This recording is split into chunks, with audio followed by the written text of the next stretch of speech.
Hello, folks. Happy Friday to you all, and also happy World IoT Day.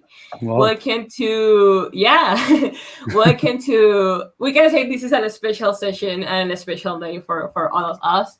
And, Mhm. and welcome to anyone to this new session of Announced with RAKStars. For those who are joining for the first time, this is a community space where we share with passionate members of the RAKwireless community, or as we name them, our RAKStars, and to talk about their experience, their work journey, hacks, and many other cool projects they are working on. I am Maria Hernandez, Developer Relation Lead at RAK, and I will be moderating this session with our solution architect, Jose Marcelino, Hi everyone like every again. Friday. Like every Friday. uh, And yeah, in today's, are we doing this next Friday, by the way, Maria? Because we have a big week next actually, week. yeah, exactly. Next week we have a big next week. We are going to be launching new cool products to our community. So next week is going to be a little bit different, but you are going to stay. You have to stay in tune for the announcement next week. But I invite you all to stay in tune to the RAKwireless social media accounts and also register to our launch event to learn more about the latest features and the latest products that we have for the RAKwireless community. And yeah, in today's sessions, we're going to be chatting with a passionate entrepreneurs experienced in software development and architecture, who undertakes a global company that helps IoT developers and businesses to bring IoT idea into existences. As Qubitro Founder and CEO, he leads the company vision and mission from the technical and management aspect to help hundreds of individuals to connect, customize, develop, and scale IoT solutions easily. Welcome, Beray. Welcome. How Welcome. are you? Hey. We are doing great. How about you? Fine. Thanks for asking and having me today.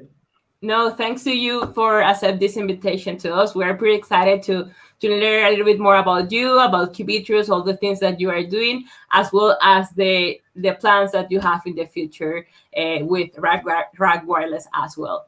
As every week, for those who are connected, feel free to ask any question in the comment section. I will keep an eye every time that a question pops. And if it's appropriate, we can jump to the question, or we can address them during our Q&A session at the end of the session. So, time to start. So, to break the ice and get you know a little bit better, can you share a little bit more like about yourself, your background, education, as well as when and how you start thinking with IoT technologies? Sure. I basically, let me start with the basics. I studied computer engineering, like many other engineers. And then I spent some time on mostly software development, starting with mobile application development, some basic embedded codes at the early days. And then I mostly spend my time on the cloud computing, starting with the first day of all these popular cloud providers, Microsoft and others, databases, all the new solutions, for more than 6 years, let's say. And then I also spent some time with the hardware itself, just to understand basics, how they work, how they interact. And I'm mostly interested in cloud computing, highly available systems, including hardware and software, and let's say distributed computing. And then I started this business to actually help other developers while I was working on some different projects and ideas.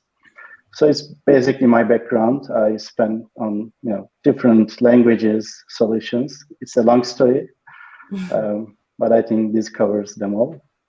So yeah, I think it's enough for the intro.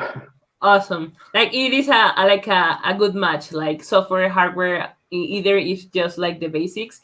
The idea is to be able to cover like all the layers, and that is something that you need, of course, to be able to drive that mission and vision that Qubitro have, which Right. is like the perfect match. So can you share a little bit more about Qubitros? Like what was that particular gap that you noticed in the IoT ecosystem that you were trying to fill in with your products and services? Sure. The main point was ease of use and the experience.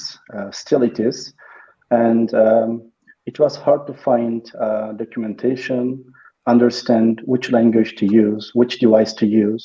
There were just some services at that time, let's say 2 years ago, and even maybe earlier than that.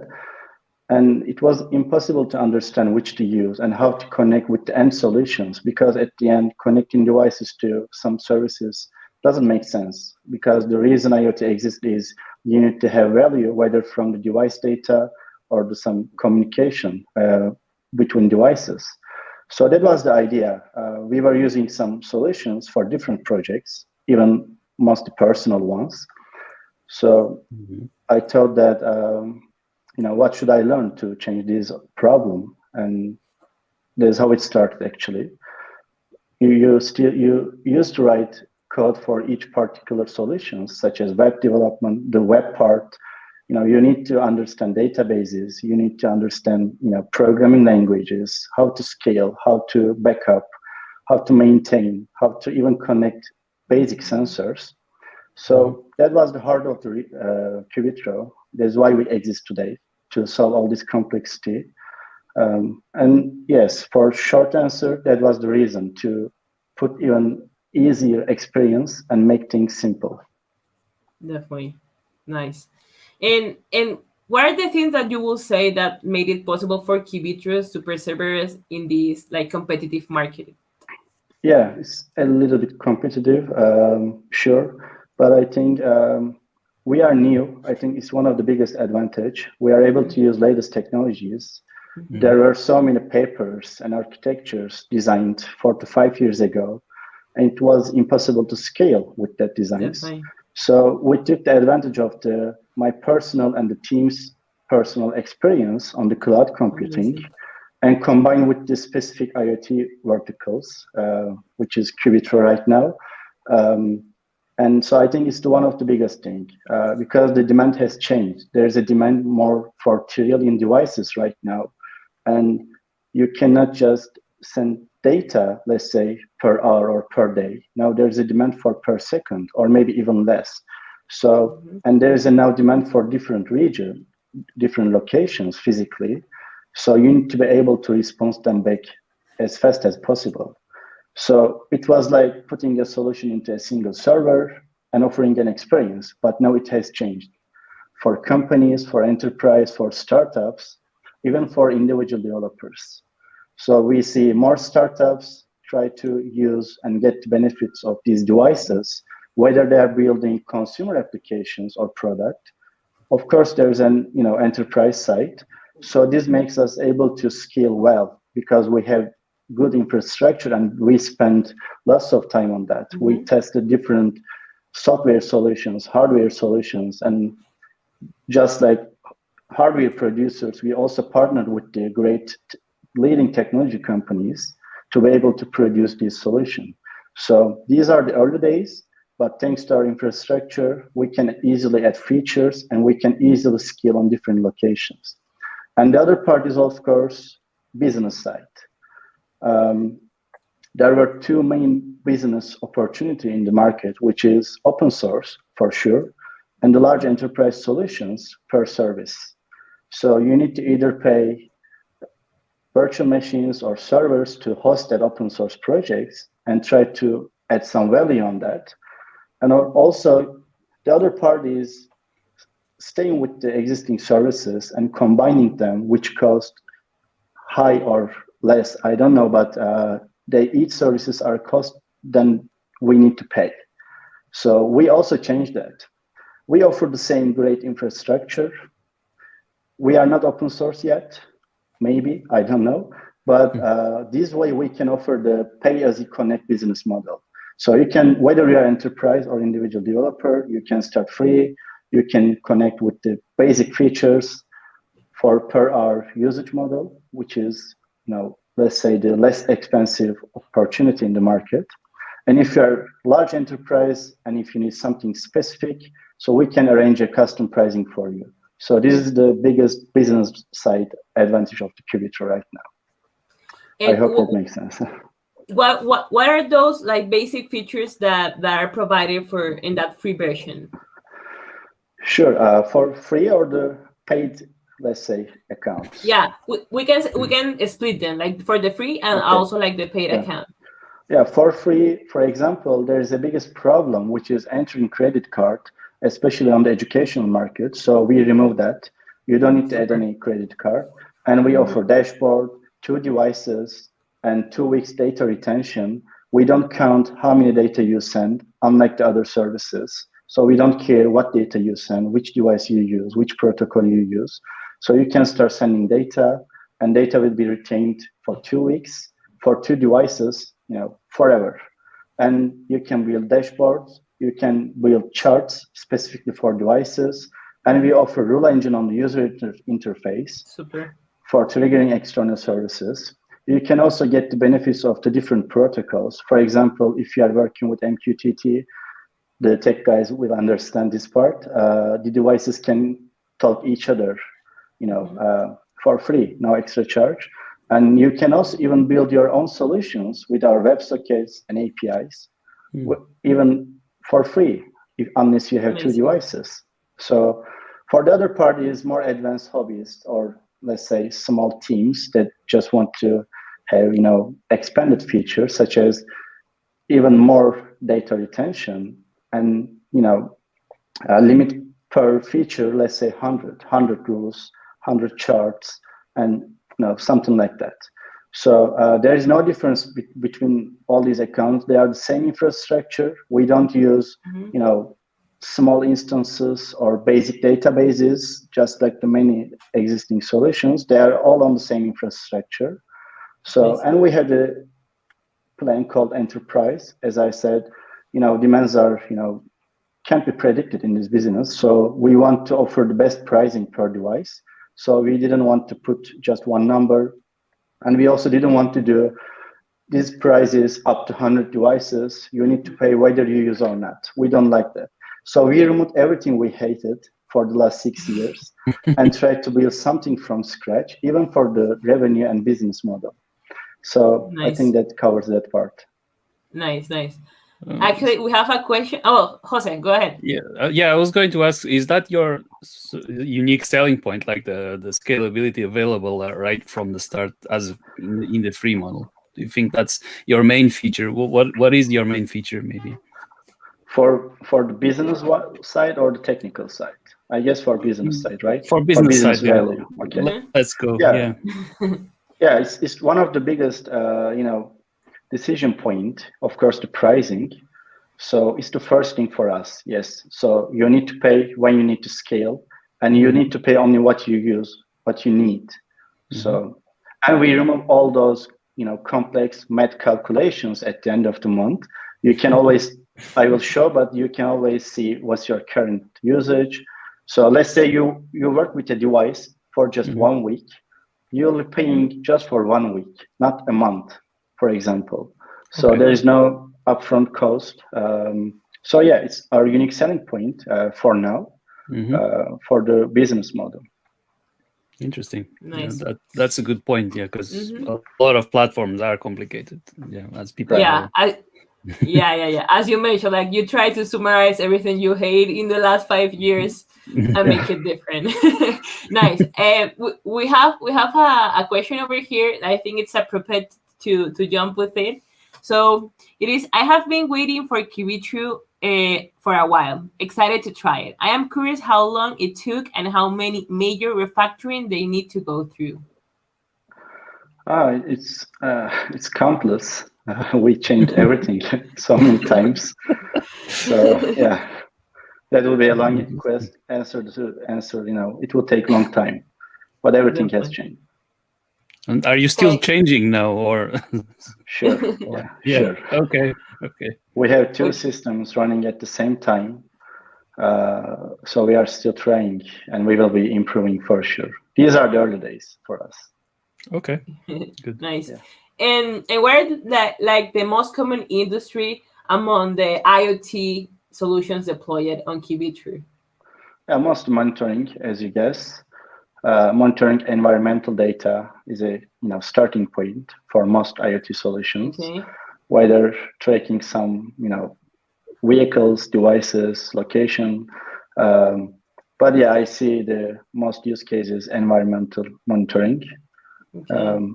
It's probably we are new on the market, and they easily see the user interface. But more and more, we will be putting effort for our upcoming APIs and integrations, which I might cover. But for now, yeah, it's just like the other use cases. Okay, perfect. And what about the team? Like, are you sure about like the people and belief behind the company? Sure. I think it's one of the reasons we survived. It's a hard, it's one of the hardest business, I guess, because there is no playbook on this business, and demand is changing every day. And you are related with the new technologies, so you need to have a team that understand all these changes and adapt quickly. So we are learner. I think it's the best and the hardest part. We need to talk. We need to understand partners and potential customers and existing customers. So that's why we spend lots of time on that, and it's only possible with the great team for sure. And you need to have multi-skilled people in your team for different solutions. You need to have someone understand from hardware, all this software, business side, and more sales and the growth side for sure. And community side as well. Yeah. Growth. Pretty important. Yeah, growth combines community. Yeah, we will see. How big is the team then from now currently? We are, let's say, 6. 6. Okay. Yeah, but we will see jump on the team size starting next week.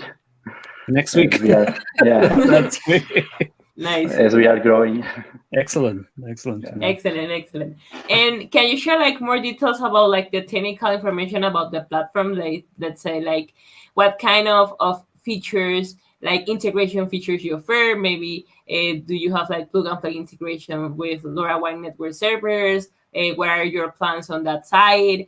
And also like what analytics tools can users use in the platform to analyze all the data that they are monitoring? Sure. We started pretty simple, but the idea of integration was at the middle of our heart, because we knew that if we don't offer integrations, it's not going to work. It's how other players from different businesses also do the same, not just for the IoT. So right now, that was the reason. For example, we weren't thinking about LoRaWAN devices at first because we knew the other protocols were more popular at that day. We partnered with the Things Network, for example, during their event, and now we offer no-code integration through their dashboard. So you can just click on Qubitro and copy and paste some credentials, and we will be syncing all the device information and the upcoming device data as well. So whether you have 2 or 1,000 devices. So it's one of the most important integration for LoRaWAN. We don't know whether we will be deploy our own servers or not, but it's working fine these days. So it's another thing. So the other part of integrations are analytics, right? We are working on data warehouse integrations for some time, but we didn't want to release every feature at day one. So starting next month and at early May, we will be offering no-code integration with the data warehouses, whether it's from Microsoft or Amazon or Google or companies like Snowflake, let's say. So the idea is writing your data in real time for your analytic solutions to where you need. So we store data, but we store for the time series purpose for monitoring and accessing the data. It's not built for the AI or ML solutions. So we also try to partner with hardware companies, as you know, obviously. So that part for devices, we try to improve existing libraries or put nice to use examples. So we also put our own, for example, MQTT libraries, but we try to go with the most well-known things for the community. We didn't want to break anything. So this for the documentation side. And for now, we also offer our basic dashboards and monitoring for people who doesn't need advanced solutions. But starting also May, we will be introducing integrations with Grafana and others for advanced monitoring, because it's endless. You cannot build the great dashboard while there is one. And if someone is able to work with Grafana, so they can easily integrate with us. So it's the idea. It's the thing we learn from the market, every single day. And we also offer built-in rule engine, which is, I think, important. As you know, we need to know when something happened on your devices, which could be sensor value or the device itself. So there is no need to external resources. We offer that. So you can just trigger your services or devices through Qubitro, whether through user interface or for advanced solutions with the APIs, as developers like. So I think those are some features, but we will be offering more and more for sure. Amazing. I will have a question that it's appropriate to jump in. Is integration with a private platform like RAKStars on Qubitro possible as well? If RAKStars is a platform like the Things Network or others, we can offer custom webhooks. Let me start with that. So if that platform wants to send data to us, yes, it's possible. We can do that maybe in 2 days, no problem. We do that, every day. So, but we can also integrate with the others. So if we are the data provider, we can also do that. So I'm not familiar with the platform, but the short answer is yes for the both of ways. I have a question here now that you mentioned custom webhooks. Those webhooks can be just built on your site, like internally, or the end user, let's say me, I can go through the Qubitro platform and set up my own webhook on my site without reach out to Qubitro's team. Is that possible? I think Rule Engine covers that part. Yes, you can build for your own, nice. But we prefer integration, let's say, in this case, doing by own site, because we need to make sure that it scales well, because those companies are also have their customers, so they need to trust us. Definitely. Nice. And there are some specific use cases, from company to company. So that's why we want to offer our own webhooks privately, not public to them. Nice. Yeah. I had a question here on the list, which was like to share more about the company, like long-term goals, upcoming projects, and any secret that you're working on. You have been sharing many things during the conversation, but I don't know if you want to add something more to those upcoming projects you have for the platform and services. Yeah, I can say one thing which makes us excited. Another big problem is updating devices.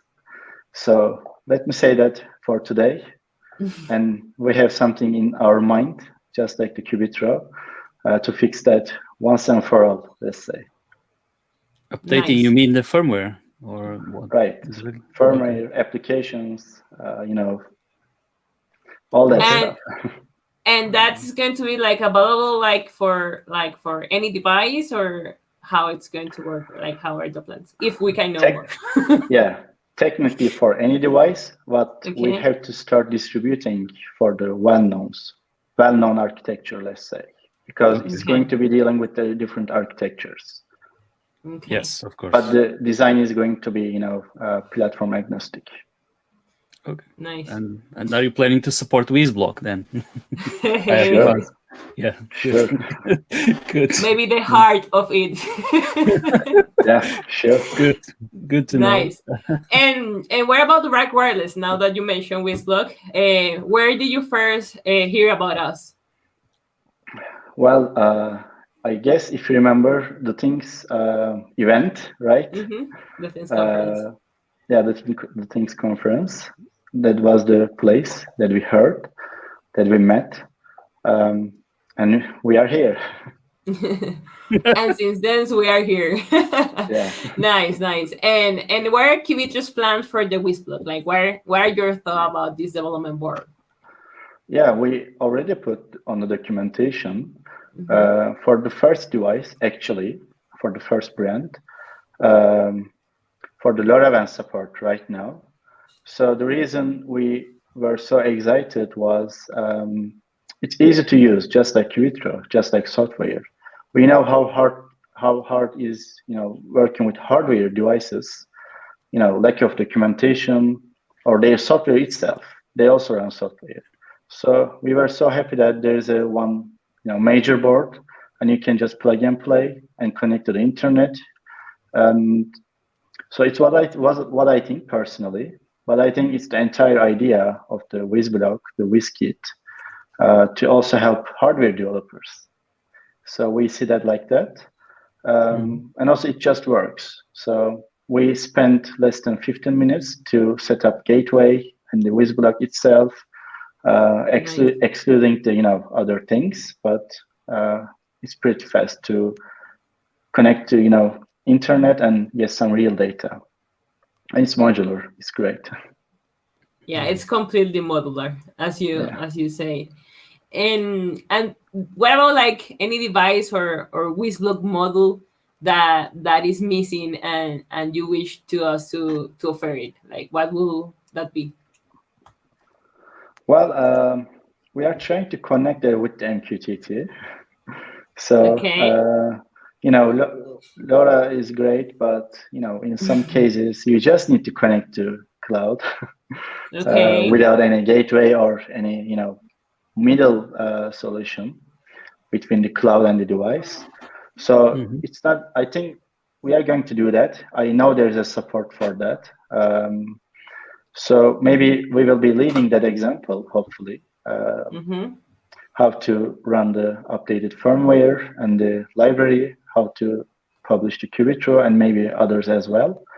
But for the hardware side, I think it's more important for the hardware developers itself, since I don't use them personally. But I'm happy because I can monitor device from United States through my laptop. So it's working, so I'm happy. It's my feedback. Nice. And I think like for all what you mentioned, maybe like an ESP32 core will make it easier for you to get started, right? If only we had that, right? If only we had the core like that, right, Maria? I think I heard something coming. Yeah, we have surprises for all of you guys, so stay tuned next week. And so I'm pretty excited about other things that are coming. Like Wizblock family ecosystem, it's growing, and we plan to growing a lot by the end of this year. So we're super excited to be working with you and also be the first one on your LoRaWAN supported devices on your list. We are super excited to see like more projects coming from your side, from Qubitro's community, and also from our side. I would like to also like give like an overview about the platform itself. I don't know if you can share your screen and share a little bit more about Qubitro, the platform itself, how it works, maybe some transmission with the Wizblock. Would be nice. Sure, let me try. Okay, we have a good comments over here. Look. Well, we have a question before jumping into the demo. It's a quick one. What is the uptime warranty for Qubitro? Well, we are in public beta, and the reason we put that is for this question. For For the production, we didn't see any major downtime in the last 4 months, but we are not ready to publish SLA time. So that's why we are in public beta. But we will be putting that on our website once we are ready for the production ready solution. So nice. And another comment that I get excited about it is this one. Is something that Beray and I have already discussed. And let's get a native Helium integration going. Travis is the developer growth lead at Helium. So Travis, this is something that we're going to work on together, definitely. Sure, yeah. That's great. Yeah, that's going to amazing. Great, yeah. Super excited about this. So yeah, let's go with the demo. Sure. So can you see? Yeah, we can see the screen. Okay. So I didn't want to sign in and sign up, so it's basic. So this is the thing you will see. Since this RAKStars show, I created an account with Lars Ulrich from Metallica. We love putting RAKStars actually. So I also have a good relation with your show name. Anyway, skipping that part. You have a project under this, easy to navigate menu, just like the, typical user experience. You can create new ones. You can add as many devices under them. So if you are using integration from the Things network, all these devices will be synced, for example. But you can simply add, any device from the list. These are the most well-known, but of course you can connect by choosing custom. This is just for the branding and helping developers to find documentation. So you can choose Raspberry Pi and choose, any model. And let's say this example and say add. So for us, it doesn't matter actually which device, because at the end they are all protocols and network connectivity. So when you click that, you see nothing here. This is the interface. But let's back to the actual WizKit. This one sent 4 minutes ago. So these are the real data from United States. Thanks to Samuel. He did all the documentation and these examples. So you can also click the data tab and you can see the data and browse here with no code or anything specific on the hardware side. Once you start sending data, we understand that. You can refresh, you can do some historical queries, and you can download and clear the data. So there's a rule tab. So I have an example rule here. You can also get all these details here. So you can disable and refresh the information. So for the data side, let's go some details. You can also see the select data. We'll be increasing the value here, such as minimum, maximum, and average calculations. These are just simple monitoring. You can also download and clear the chart here. Nice. So let's go. It will be downloaded like a CSV file? Yeah, CSV, JSON, as well as the PNG, the image itself. Nice. Yeah, so this is no longer available, sending data. And so this is for the device side. And the most important part, I guess, the device settings, because when you finish visit the documentation, which I will come back, all you need is just, let me actually do something here, try something. We just created this one. Let me copy device ID and switch to my example and paste here and copy token and paste and save, of course. And this is a demo token. Yeah, of course, no problem. The account name is Lars Ulrich, so you can guess that. Yeah. And when we go back, I hope it works. Okay, it's active right now. So we can see the data instantly, and we can also refresh. As you see, it's fast. It's nice. So it works basically. And there's a dashboard, of course. Who doesn't love dashboards, especially for the IoT? So these are also coming from the WizKit itself. You can refresh. You can just do some simple things. The add widget is also a different experience. It's also easy to use. So you can choose something, and we will be opening multiple dashboards. Yeah. And select devices. Nice. Let's say Pi. So you'll be able to see the data again, and you can just go, and you can even select unit type, Oof, color. super nice. Yeah, let's try something. That setup is nice. Like I will like the next step that you are doing, like under that. So there is no edit mode, for example, and mostly you need to create, edit, and save. So we automatically save the locations of the widgets. Okay. It's how it works. Starting next month, we will be making also these real time by putting some scheduler. It's one of the biggest requests because you need to manually refresh right now. So, it's easy for, single projects, but when you want to do this at scale, it's some, time-taking process for us. And of course, there's some helper links for documentation and other things. And you can update your account information and other stuff. And when you need to do integration, those are here. You just need to copy and paste to for example, the things stack. They are all here and they will be updated as well.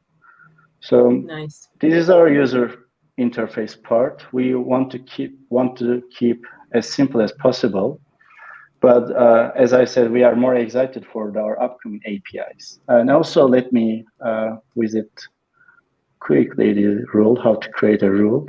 So you just need to put a name and so you see the data here, and you can select an operator and put some value, and you can choose some destination for custom webhooks. So this always trigger in real time. Since I don't have an actual URL, I'm not able to test right now, but anyone can try. They can use their own APIs or some serverless endpoints from the most well-knowns. But this is limited on the user interface for sure. We will be, adding some options, such as calculating some math functions and other things in real time. But we don't want to put everything on the user interface because APIs are on its way. And we know that if someone needs something custom, they will be looking for the APIs. We have the actual feedback from users.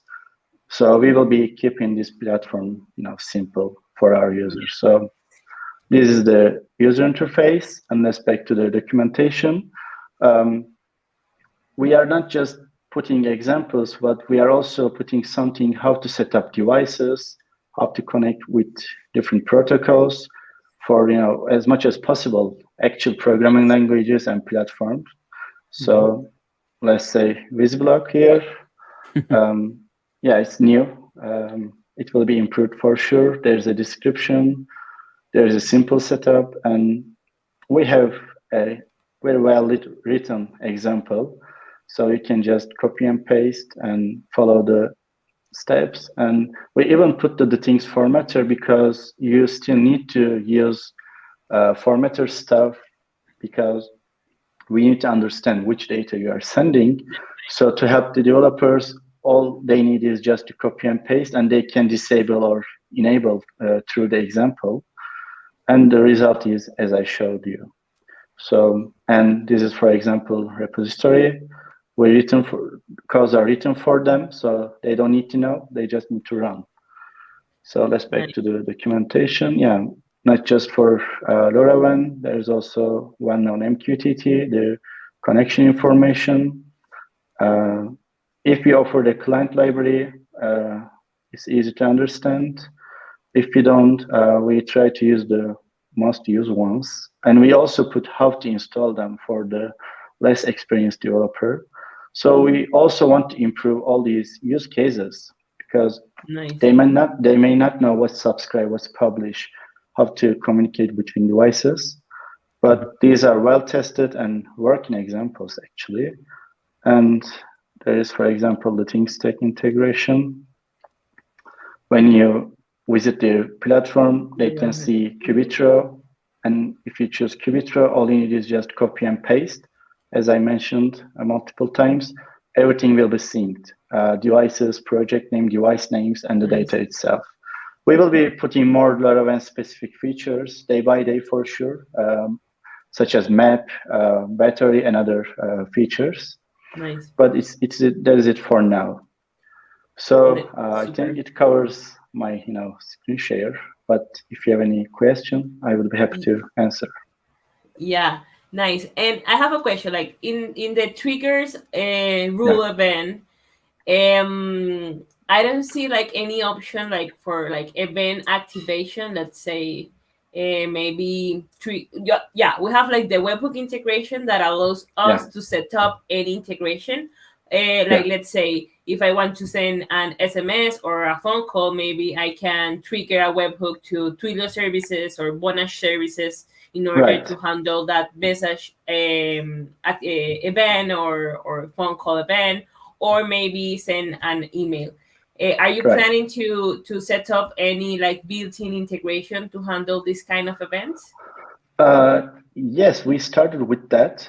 And we see that it's not our actual business, for example, dealing with the SMS, but we will be offering Zapier integration. Okay, so amazing. It's endless, so yeah. We will be putting that to solve that for everyone, for SMS, for email, for Slack, and other stuff. Yeah, Zapier like is just click a few clicks and you're ready to go. Yeah, nice. It will be 4 clicks, 2 from us, 2 from them. So it's going to be easy. Yeah. Nice. Good to know. Yeah. What else? I have another questions, but I forgot it. Okay. I think it was it was related to the tokens and APIs. Like there is like a way to manage them like internally. Let's say if I can create new tokens in terms of security, let's say that I want to use a token per device and also like manage them. There is a way to do that on Qubitro. So this token or different APIs. Okay. We are managing that. There is no such thing like device groups, but there's a project ID for that. There is no way to refresh right now because you still need to update your code. We take the responsibility for that part. We don't want our users to deploy, some files or, PAM files and other stuff for security. So these are generated automatically. You don't need to put device ID or device token. So it works a little bit different than the, current solutions. So if you remove this device from the platform, it will not be able to publish data, for example. Nice. So it will be taken care of on the cloud side. We don't deal with the device itself today. Yeah. Nice. Hey, guys, all of those who are connected, if anyone have question for Beray, feel free to share them on the chat. Jose, I don't know if you have any questions about the platform or further integrations. Yeah, I think I saw the rules. The rules, I mean, they're good. I always like more rules, so so maybe in the future, if you can stack some rules. I mean, like I had a project where we had to trigger an event when the temperature was rising in a certain way. But it depended on last value, not just the current value. And I think that's kind of useful for other platforms. So if you don't know if you implemented that already or maybe just an idea. Yeah, for the rule engine is actually a lot stronger. You can use math functions and other grouping features. You can notify multiple devices, but we didn't want to spend some time because we were mostly dealing with the infrastructure. So, but we are ready to add, day by day. It's the good part. We will not be writing from scratch. Yeah, of course. Nice. You want to keep it simple now, so you have for people to understand. Yeah, otherwise it gets too complicated. I understand. Right. Yeah. We have a few comments over here just to share with you. I will sign up later this evening and I will orientate my RAK 7200. Nice. Great. coming from Travis. Excellent, all the things you have shared, and also nice looking dashboard and the easy setup. Yeah, all of those who are connected, who already have a WizBlock key on their hands, and a gateway set up to the thing stack of their things network, you are able to just refer to the guide, to the WizBlock documentation on the Qubitro side. You can see it on the banner. And you can quickly get started with Qubitro in just a few minutes, which is awesome. And yeah, the idea is to keep working with Qubitro and share more example projects for all of you. And also, I'm really excited and looking forward to that native integration with Helium. It's something that Beray and I have been talking about. And yeah, we wanted to pre-announce this like partnership, and yeah, just give you a peek of all the things that we are working on. I'm pretty excited about it. And yeah, we still have like a few minutes and no questions on the list. We already addressed all of them.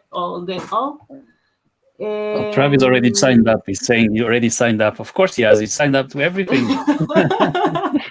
Nice. Yeah, all the time up to date. And yeah, we have a few minutes more, so I will jump to another question on my side because I have time. Sure. And what do you think like it's going to make like a significant impact in the future of IoT? Maybe a hard question. Question is hard, but I think everyone, is on the same path. There are major improvements on the different technologies that is directly related with the IoT, such as latency, 5G, putting devices on the, outside of the Earth. So they all, when they combined, all this connectivity and other things will be fixed. Hopefully, I'm not optimistic for the single protocol. There will be different protocols, but I think it's about how to make things easier and faster, and how it's about. It's going to be about managing thousands of devices, not just one or two, and it will be about the device data. I personally more believe in the device data because as I said, it's the actual value. Of course, the other solutions are, make things, much stronger, such as updating devices, and other things. But at the end, it's all about getting the data. So we will see hopefully a better databases specifically designed for the huge IoT data loads, and we will be seeing better hardwares, but for servers. For example, low-powered, multi-core, unique architectures to deal all these real streams, real-time data handling. There are already some specific solutions, but they are not, they don't have majority. So we will be seeing, new memories and disks on the hardware side, which I believe that. And more, it will be all about latency and how to access data personally. Because remotely. Yeah, remotely, exactly. So there are still basic problems on the IoT, going to field, learning all this stuff. I think while there are great technologies, we still need to focus on these core problems to make a jump on the IoT business. So, and also there's AI and ML side for sure. Now we see great solutions such as TinyML and others to get the power of these tiny devices. But as I said, it's also data, right? It's also about data, processing data. So I'm a huge believer of the cloud computing. So I just want to try new stuff on the data centers and new solutions. So I think we will see the impact not too long, starting in a few months. We will see some great announcements from different companies for these specific use cases. Yeah, actually, now that you mentioned tiny ML devices, have you ever, you or your team, have you ever played with Edge Impulse? Personally, me, no. but maybe Samuel has played because he plays with everything. I don't know. I need to ask. But no, but I follow them. We have a connection with them, and since there's a data, we may think something else soon. Nice. But it's a different use case. But it's one of the great proof how these small tiny devices can be powerful with the correct cloud platform and the software and integration. Yeah. So we need the same for the different verticals, let's say. Definitely. Just to like highlight one thing here, like Withblock can be easily integrated with Edge Impulse. There is a guy around there on Hackster that help you to get started with Withblock and Edge Impulse, and we are planning to do more cool things on their side as well for those who are interested in this topic, which is really important when we talk about data and get precise information about applications that we are working on. I think that's that. I think we can conclude with today's session because we don't have like any other question on the list. We already addressed them all. However, I would like to finalize this amazing chat with you with a message from your side for our community of entrepreneurs, makers, and engineers. Something that you want to share with all of them. Sure. It's hard business for entrepreneurs, especially. And I see that, and I actually faced myself, since there are only big players mostly, they're afraid to start something from scratch, so they don't need to be. There's a room for everyone, and they will see all these large companies will be supporting you, because without us, there will be no innovation. So we have to lead all these ideas and the solutions without worrying about the next 5 years, for example. So I would encourage more startups focused on all these cloud and the other sites, machine learning integrations, distributed platforms. It sounds at first crazy because there are so many technical stuff, but they all can be fixed on the road. For developers, I think there's a great number of developers for IoT, and it's only increasing. I think they just need a better solutions for each of us, hardware providers, cloud providers. So I think it's our position to help them, to help them to save some time and the money, actually, to help them bring their ideas into existence. So I think I can tell them just to wait, because there will be great things from different startups and companies very soon. IoT is going to be great, more than ever. It's not hype sentence from me, but personally, I observed that the big impact was provided from hardware producers, not the cloud providers. And now it's time for the cloud and the other solution providers, because there are great companies for the hardwares. So I think the reason IoT exists is going to be much more impactful on our life in the coming months and years. So if there are anyone who is trying to forget or don't spend time on IoT, I would encourage them to keep them what they do. That would be things I would say. Nice. Also, before jumping to the conclude of the session, someone jumped with a question, but I'm not sure to which he's talking about. Is that just for tracking IoT devices, or it depends of the application? But I'm not sure which is the connection of this question. Yeah, is it the Vision or Qubitro or? Yeah, maybe we can go in through Qubitro. Sure. You can track devices if you have sensors like GPS and others, if you are able to understand the location. But as I showed, it doesn't depend on the application for sure. So, but if the question is about how to have a better information about device location, Yes, I think it's all about connectivity, I guess. 5G and others will be definitely improving this problem. And I think there are different solutions for geolocation from the hardware providers.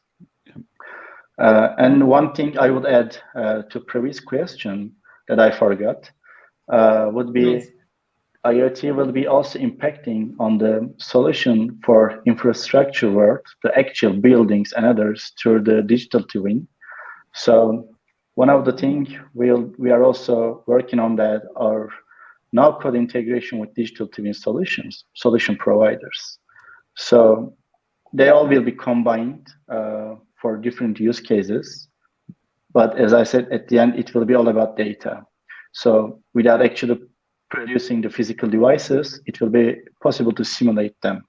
So we are targeting to become a data provider for those solutions also. It's also another big part for the upcoming IoT verticals, I guess, the digital twin solutions. Mm-hmm. Yeah. Nice. Thanks for add that as well. Sure. Super important. Well, I think that's all. I don't know, Jose, if you want to add something else before conclude. No, it's been great. Thank you very much, Beray, to join us today and show us about Qubitro. I didn't know Qubitro. I'm not like Travis, but I will give it a try now. Sure. Definitely. Thank you. You already have the guide, so just follow it and you will quickly set up. And also there are going to be more guides coming.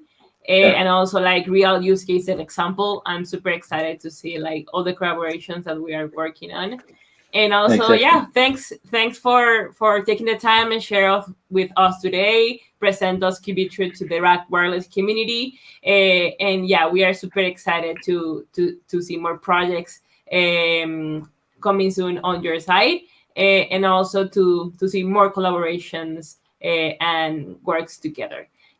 Also, thanks for anyone who connect today, all of those who stayed during the entire session. I think if someone is watching this video later, you can leave your questions or doubts in the comment section, and we will super happy to address them later. And thank you guys. Thank you. Everyone saying thank you. We hope to see you next week. Sorry. And before conclude, we have an event, as we say in the beginning. We have a launch event next week. It's pretty amazing, all the things that we're going to be launching. So stay tuned and connect next week to see the latest news from RAKwireless. We hope to see you next week. Happy hacking, folks. And that's all for today. Bye-bye. Thanks, everyone. Bye-bye. Ciao, ciao.